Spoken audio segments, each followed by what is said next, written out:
സുഹൃത്തുക്കളെ, പുത്തരച്ചി പുരപ്പുറം തൂക്കും എന്നത് ഒരു ചൊല്ലാണ്. അല്പന് ഐശ്വര്യമുണ്ടാകുമ്പോൾ അർദ്ധരാത്രിയിൽ കുട പിടിക്കും എന്നുള്ളത് ഇതിന് സമാനമായ മറ്റൊരു ചൊല്ലാണ്. അടുത്ത കാലത്ത് കന്നി രാഷ്ട്രീയത്തിലേക്ക് പ്രവേശിച്ച ചിലരുടെ അധികാര ഭ്രാന്ത് കാണുമ്പോൾ ഈ ചൊല്ലുകൾ അന്വർത്ഥമാകുകയാണ്. തിരുവനന്തപുരം കോർപ്പറേഷനിൽ ഒരു കൗൺസിലറായി ജയിച്ച മുൻ IAS ഉദ്യോഗസ്ഥയായ ശ്രീലേഖ കോർപ്പറേഷൻ വക കെട്ടിടത്തിൽ പ്രവർത്തിച്ചിരുന്ന ഒരു വാടകക്കാരൻ ഒഴിഞ്ഞ് ആ മുറി തനിക്ക് നൽകണമെന്ന് വാടകക്കാരനോട് ആവശ്യപ്പെടുകയും തുടർന്ന് ആ മുറിയുടെ ഭിത്തിയിൽ വാടകക്കാരൻ്റെ നെയിം ബോർഡിന് മുകളിലായി തൻ്റെ നെയിം ബോർഡ് സ്ഥാപിക്കുകയും ചെയ്തത് ആരെയും ഞെട്ടിപ്പിക്കേണ്ട സംഭവമാണ്. രാജ്യത്ത് നിലവിലിരിക്കുന്ന നിയമവ്യവസ്ഥയ്ക്കും സാമാന്യ മര്യാദകൾക്കും വിരുദ്ധമായിരുന്നു ഈ പ്രവർത്തനങ്ങൾ എന്നത് വളരെ വ്യക്തമാണ്. വാടകക്കാരനെ ഒഴിപ്പിക്കണമെങ്കിൽ അത് കരാറിൻ പ്രകാരം കത്തുമൂലം ആണ് ആവശ്യപ്പെടേണ്ടത്. കത്തുമൂലം ആവശ്യപ്പെടേണ്ടത് കൗൺസിലറല്ല, മേയറുമല്ല, മറിച്ച് കോർപ്പറേഷൻ്റെ സെക്രട്ടറിയാണ്.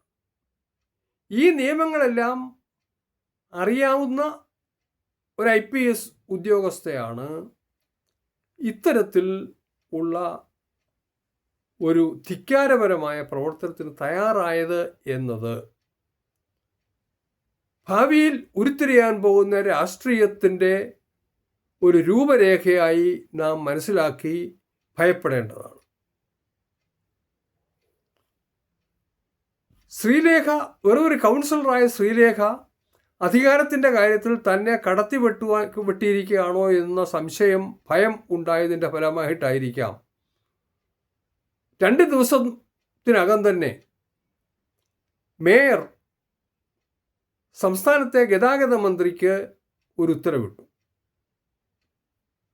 പക്ഷേ അതിന് മറുപടിയായി ഗതാഗത മന്ത്രി നൽകിയ മറുപടി ഏറ്റുവാങ്ങി മേയർ എളിഭ്യനാകുകയായിരുന്നു. ഇവർ രണ്ടുപേരും BJP നേതാക്കന്മാരായ ഇവർ രണ്ടുപേരും സ്കോർ ചെയ്യുകയാണോ എന്ന് ഭയം കൊണ്ടാകാം തിരുവനന്തപുരത്തെ 2 കോൺഗ്രസ് നേതാക്കളായ ശബരിനാഥും K മുരളീധരനും ഈ കാര്യത്തിൽ ശ്രീലേഖയെ പിന്തുണയ്ക്കുവാൻ തയ്യാറായി. വാസ്തവത്തിൽ ശ്രീലേഖ കാണിച്ച ക്രമരഹിതമായ പ്രവർത്തനത്തെക്കാൾ മോശമായ ഒരു പ്രവർത്തനമാണ് അതിനെ പിന്തുണച്ചത്. ഉയർന്ന രാഷ്ട്രീയ നേതാക്കന്മാരായ ഇവർക്ക് ഒരു കാര്യവുമില്ല, ഇത്തരത്തിൽ തരം താഴേണ്ട ആവശ്യമില്ലായിരുന്നു. പക്ഷേ തരം താണെങ്കിൽ മാത്രമേ രാഷ്ട്രീയത്തിൽ ഇനി നിലനിൽപ്പുള്ളൂ എന്നുള്ള കാരണത്താലായിരിക്കാം, കണക്കുകൂട്ടൽ കൊണ്ടായിരിക്കാം അവർ ഇതിന് തയ്യാറായത്. വാസ്തവത്തിൽ ഇത്തരത്തിലുള്ള രാഷ്ട്രീയത്തിൻ്റെ തരം താഴൽ അടുത്ത കാലത്താണ് ആരംഭിച്ചത്. ശ്രീ സുരേഷ് ഗോപി MP ആയപ്പോൾ പോലീസുകാരെ നിർബന്ധിച്ച് സല്യൂട്ട് വാങ്ങിയതായി റിപ്പോർട്ടുകളുണ്ടായി. തുടർന്ന് പഞ്ചായത്ത് തെരഞ്ഞെടുപ്പിൽ, കോർപ്പറേഷൻ തെരഞ്ഞെടുപ്പിൽ തിരുവനന്തപുരത്ത് വോട്ട് ചെയ്യുവാൻ അദ്ദേഹം പോളിംഗ് ബൂത്തിൽ ചെന്നപ്പോൾ പോളിംഗ് ബൂത്തിലെ ഉദ്യോഗസ്ഥന്മാരെല്ലാം എഴുന്നേറ്റ് നിന്ന് തന്നെ ആദരിക്കണമെന്ന് ആവശ്യപ്പെടുകയും അവരങ്ങനെ ചെയ്യുവാൻ നിർബന്ധിതരാകുകയും ചെയ്തതായിട്ട് സോഷ്യൽ മീഡിയയിൽ കാണുകയുണ്ടായി. അത് ശരിയൊന്നും വിശ്വസിക്കുവാൻ കഴിയാത്ത ഒരു വാർത്തയാണ്. ശ്രീ ആരിഫ് മുഹമ്മദ് ഖാൻ കേരള ഗവർണറായി പ്രവർത്തിക്കുമ്പോൾ SFIക്കാരോട് മുഷ്ടിയുദ്ധം നടത്തുവാൻ വേണ്ടി കാറിൽ നിന്ന് ഇറങ്ങി തിരിച്ച് അവരുടെ അടുത്തേക്ക് കൈ ഉയർത്തി ഓടി അടുക്കുന്ന രംഗങ്ങൾ വീഡിയോയിൽ കണ്ടാൽ നാം അമ്പരക്കേണ്ടതാണ്.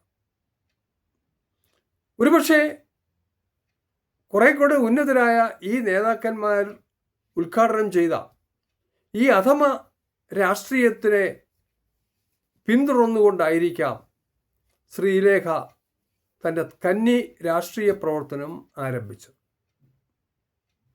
ഇവിടെ ഈ സംഭവങ്ങൾ നമ്മെ അസ്വസ്ഥപ്പെടുത്തേണ്ടതാണ്. പ്രധാനമായിട്ടും 3 ചോദ്യങ്ങൾ ആണ് നമ്മുടെ മുമ്പിൽ ഉയർത്തുന്നത്. ഒന്ന്, അടുത്ത കാലത്തായി ഒരു ധാരണ ശക്തമാകുകയായിരുന്നു, വിദ്യാഭ്യാസമുള്ളവർ രാഷ്ട്രീയത്തിൽ പ്രവേശിച്ചാൽ രാഷ്ട്രീയത്തിൻ്റെ ഗുണനിലവാരം മെച്ചമാകും എന്ന ഒരു പ്രചരണം. പക്ഷേ അത് ഗുണത്തേക്കാൾ കൂടുതൽ ദോഷമാകുമെന്നാണ് ഈ സംഭവങ്ങൾ തെളിയിച്ചിരിക്കുന്നത്.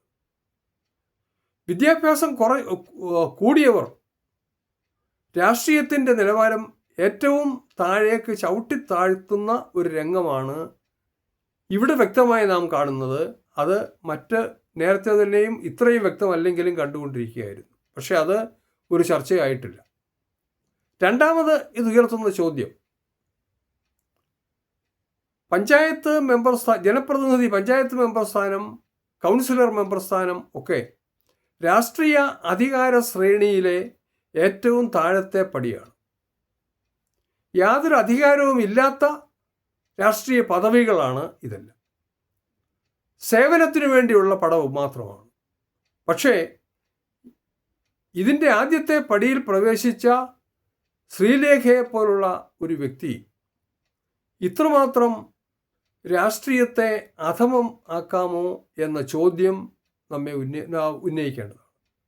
അങ്ങനെയാണെങ്കിൽ ഉയർന്ന പടിയിലേക്ക് കടക്കുമ്പോൾ ഇത്തരക്കാർ ചെയ്തു കൂട്ടുന്ന രാഷ്ട്രീയ തിന്മകൾ, രാഷ്ട്രീയത്തിന് അവർ ഉണ്ടാക്കുന്ന അപജയം എന്തുമാത്രം ഭീമമായിരിക്കും എന്ന ചോദ്യം ഈ കാര്യം ചർച്ച ചെയ്യുമ്പോൾ ഉയർത്തേണ്ട രണ്ടാമത്തെ ചോദ്യമാണ്.